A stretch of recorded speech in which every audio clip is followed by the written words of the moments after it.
And ito yung mga biyaya, mga kapiksi, no? Ito yung mga matatamis na blessings, mga biyaya. For some of you guys, maaaring hindi nyo ito na-experience kasi nga yung iba sa inyo may mga balakid sa buhay.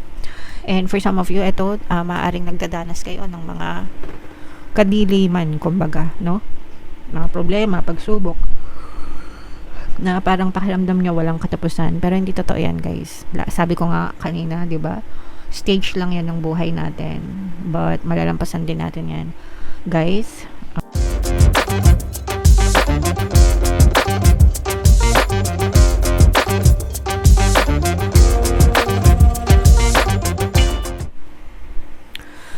hello guys, hello Sagittarius, welcome back to Pinoy Pixie Tarot.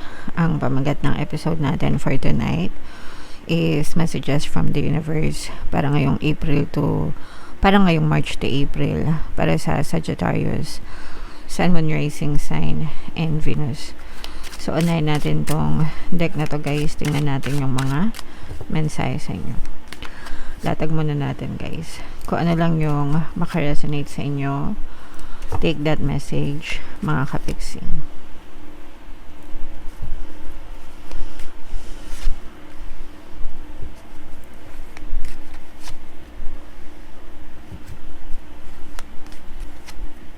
Alright. So, eto guys, this is both negative and positive, mga kapiksi, no? So, yung first message natin dito, guys, ito ibig sabihin nito, mga kapiksi, nagiging open kayo sa mga new possibilities sa buhay nyo, mga new possibilities, new opportunities of what life has to offer you. And, syempre, there will be risks. Ibig sabihin, may mga risks, may mga challenges. Pero with great risks, come great rewards. Rewards, diba? So, ibig sabihin, kapag sumusugal ka, may chance din na umasenso ka, umunlad. Although, syempre, meron ding chance na mag-fail kayo. But, kung hindi naman kayo susugal or hindi naman kayo makikipagsapalaran, kumbaga, hindi nyo rin naman malalaman yung resulta kung sasuccess kayo or mag-fail kayo. So, it's okay to take risks, mga kapiksi, as long as meron kayo mga backup plans and alam nyo how to mitigate the risks, no? Alam nyo when to say no and when to say go.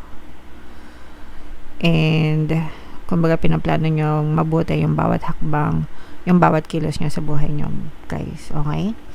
So yeah, it's okay to take risks, Sagittarius. And ito naman, guys, these are two the same, different but the same message. Ito yung mga resistance, mga balakid, mga kapiksi. So ito yung mga nagiging dahilan para magkaroon kayo ng blockage or balakid sa mga blessings. Kasi kung mapapansin niya, itong dalawang nag-uumpog ang bato, no? So, merong harang, balakid with the source, guys. With the source, with the divine creator. Ito yung nagbibigay sa atin. Dito galing yung mga blessings, biyaya para maranasan natin dito sa lupa or sa ating physical reality. And kapag ka may balakid yan, guys, syempre, may harang yung connection natin and hindi natin may experience yung mga biyaya, no? So, ayan, puro balakid, guys, nakablock, parang nakablock yung daan, parang gate na nakasara, di ba? So, more often, ito yung mga negative thoughts and negative emotions natin. You are too focused sa kanagahan nyo sa buhay na hindi nyo binibigyan ng daan yung mga blessings sa buhay nyo. So, imbis na mag-focus tayo sa mga reklamo, sa mga kanigahan natin, we have to shift our focus to gratitude, no? Baliktarin natin, guys. Mag-focus kayo sa pagpapasalamat. Bilangan nyo yung mga blessings. Literally, count your blessings, guys, no? The fact na gumigising pa kayo tuwing umaga, the fact na may buhay pa kayo, the fact na kumakain pa kayo, the fact na you have air in your lungs, diba? It means you're still alive. may dugo pa kayong dumadaloy sa katawan nyo, diba? We're still alive and that's already a blessing, mga kapiksi. So, imbis na magreklamo tayo doon sa mga bagay na wala tayo sa buhay natin, magpasalamat tayo instead doon sa mga bagay na meron tayo. No matter how big, no matter how small, we should always be grateful, guys. And the more na grateful tayo, the more na i-bless tayo, mga kapiksi. Okay? Alright. So, be grateful, mga kapiksi. And ito guys, meron tayong iba-ibang stages ng buhay natin, no? Dumadaan tayo sa iba-ibang stages. Sometimes okay, sometimes hindi ma-okay. Sometimes maganda, sometimes hindi maganda. And lahat yon, they are equally important sa buhay natin. Kasi, syempre, yung kasiyahan, kapayapaan, masarap sa pakiramdam. And yung mga problema, of course, although hindi siya maganda sa pakiramdam, but you will find lessons, no? Dun sa mga negative experiences na yon, and magsisilbi siyang gabay para mas lalo kang tumapang, para mas lalo kang maging malakas, mas lalo kang maging matalino sa buhay mo. So, focus kayo dun, guys. And always be grateful sa lahat ng nangyayari sa buhay nyo. Okay? And ito yung mga biyaya, mga kapiksi, no? Ito yung mga matatamis na blessings, mga biyaya. For some of you guys, maaaring hindi nyo ito na-experience kasi nga yung iba sa nyo may mga balakid sa buhay. And for some of you, ito, maaaring nagdadanas kayo ng mga kadiliman, kumbaga, no? Mga problema, pagsubok, na parang pakiramdam nyo walang katapusan, pero hindi totoo yan, guys. Sabi ko nga kanina, 'di ba? Stage lang yan ng buhay natin, but malalampasan din natin yan, guys.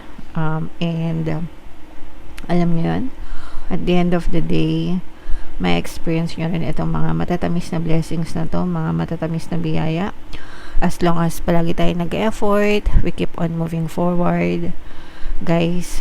Laban lang sa buhay, okay? Hindi kayo papabayaan ni universe, mga kapiksi. Alright?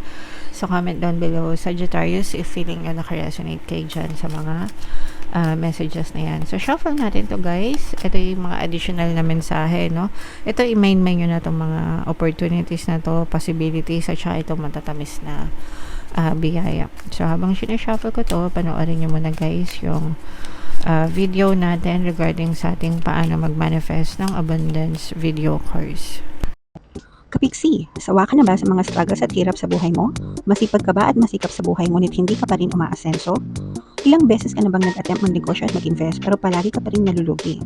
Sa pagkakataon na ito ay maaaring may subconscious beliefs ka na nagiging balakid sa iyong pag-unlad at pagyaman. Introducing, paano mag-manifest ng abundance video course. Dito ay matututunan mong ma-overcome ang mga balakid mo para tuluyan ka ng umunlad, umasenso, sumagana, maging matagumpay, successful at maswerte sa iyong kabuhayan, pera, trabaho, negosyo sa lapi at kaperahan ng bonggang-bongga.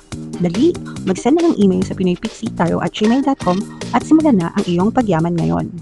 Alright, so sa lahat ng gusto mag-avail ng course, guys, meron tayong paano mag-manifest ng abundance video course, paano mawala ang third party at magkaroon ng harmonious na relationship, paano pabalikin si ex o vice breakup. Sa mga interesado, guys, mag-send lang kayo ng email sa pinoypixie@gmail.com. And ito, guys, yung inyong mga additional na message, no? By the way, guys, ito pala yung money shaker jars natin, mga pampaswerte. Ito yung WhatsApp number natin, guys. Chat nyo lang ako dyan, mga kapiksi. So, yung additional message, gossip dims your glow. Ito, guys, para sa mga marites, ito. Sa mga marites, sa mga etchoserang fraglet, guys, no? Nakakapangit yan, nakaka-stress yan. Iwasan nyo magmarites, iwasan nyo magchismis, kahit na online, mga kapiksi, kahit na sa social media lang, no? Nakaka-stress yung mga ganyan, mga kapiksi, nakakasira ng buhay yan. Kayo ba, pag kayo pinagchismisan, matutuwa kayo? Syempre, hindi, diba? So, wag nyo na yung pagchismisan yung ibang tao, mga kapiksi. Okay? Wag nyo gawin sa kapwa nyo yung mga bagay na ayaw nyo gawin sa inyo. So, ito, guys, speaking poorly about others tarnishes your energy and your reputation. So, avoid bonding over complaints and feeling superior. Human beings weren't designed to be perfect, and this includes you. Instead, raise your vibration by engaging in positive communication. Celebrate what does work and who is awesome. The more you do this, the more radiant you will become. So, instead na, alam yun, na mag-focus kayo sa mga chismis, kasi negative vibes yan, guys, no? And if you send out negative vibes din yung babalik sa inyo, guys, di ba? Gusto nyo ba yun? Syempre, hindi. Basurang tinapon mo, babalik din sa iyo. So, yeah, wag kayo mag-chismis, guys. Wala namang perpektong tao sa mundo. Yung mga pinagchichisma sa inyo, of course, they're not perfect. And so are you, no? Hindi ka rin naman perfect, kapiksi. So, wag kayo mag-chismisan, no? Iwas-iwas sa mga marites. Guys, yung mga GC na yung mga GC na tatlo na nga lang kayo nagchichismisan pa kayo. So, iwas-iwas sa ganun, mga kapiksi. And ito naman sa love, no? Very soon, dadating din yung specific person na pinagdadasal mo, yung inihiling mo.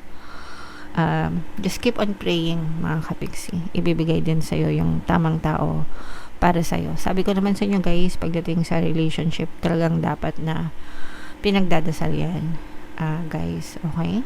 Alright. So, comment down below, mga kapiksi, if feeling nyo nakaresonate kayo, i-mind nyo na yung mga magaganda dyan sa comment section, itong mga matatamis na biyaya na to, tsaka itong mga possibilities. For more tarot readings, guys, ito yung playlist nyo. Ito naman yung ating success stories ng paano mag-manifest ng abundance video course. Panoorin nyo itong video natin, guys, about money shaker jars. Thank you for liking, sharing, and subscribing. See you next time, guys. I love you all. Have a nice day. Bye-bye.